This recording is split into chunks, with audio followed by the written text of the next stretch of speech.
అన్నా 30,000 కావాలన్నా, ఈఎంఐ కట్టేది ఉన్నది, చాలా అర్జెంట్, చాలా మంది నన్ను ఎవరు లేదు నా. ఏంద్రా ఇప్పుడు అడుగుతాండవు? పండగకి అంత ఖర్చు అయిపోయింది, పండగ ముందే అడగకూడదా?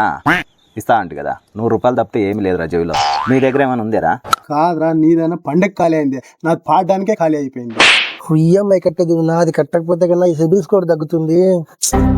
చాలా మంది అడిగిన ఎవరు లేదంటే, అందరూ పండగ అయిపోయింది, పాఠం అయిపోయింది అంటున్నారు. ఎవరు చూసినా ఇక్కడ ఉంటారన్నా. చూడండి ఎవరన్నా కదా, వడ్డీ ఎక్కువైనా పర్లేదు. వడ్డీ ఎక్కువైనా పర్వాలేదు అంటావు. నాకు తెలిసిన వాళ్ళు ఒకరు ఉండరు, ఆడిపోతే నీ పని అవుతుంది, పదమా? అన్నా ఫస్ట్ పని జరిగితే చాలు నా, ఈ కష్టం తప్పవాలి ఫస్ట్ నా. నా ఫోన్ చేసింది కదా, డబ్బులు కావాలని. ఈ పిల్లకి డబ్బులు ఏమున్నాయి కానీ వారానికి 5 రూపాయలు వడ్డీ మాత్రం వారం వారం ఖచ్చితంగా కట్టాలా. డబ్బులు ఎట్లా తీసుకున్నారో ఇచ్చేప్పుడు కూడా అట్లే ఉండాలి, చెప్తాను చూడు ఇప్పుడే. అసలు ఇకపోయినా పర్లే, వారం వారం వడ్డీ కంపల్సరీ కట్టాల్సిందే. మాకంటూ రూల్ ఉంది, డబ్బులు ఎవరైతే తీసుకుంటారో మొత్తం పార్టీ ఖర్చు పెట్టాలి వాళ్ళే. ఆ డబ్బులు పట్టుకొని మిగతాది ఇస్తాం.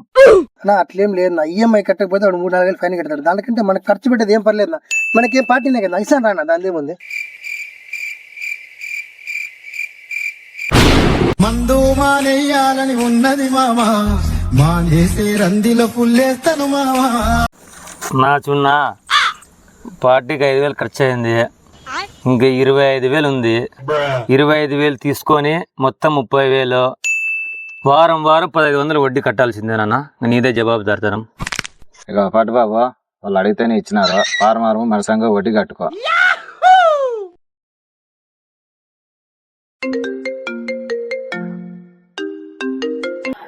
హలో, డబ్బులు అడ్జస్ట్ అయినాయా?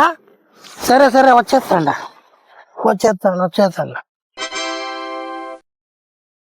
అన్నా డబ్బులు అడ్జస్ట్ అయినా అంటనా, వచ్చేస్తాను. అన్నా వాడు వెళ్ళిపోయినాడు అన్న. నాకు తెలుదమ్మా, అవన్నీ సంబంధం లేదు. వారం వారం 1,500 కట్టాల్సింది ఇంకా నువ్వు నాకు. మంచోడు అనుకుంటే వీడు ముంచిపోయారా నన్ను.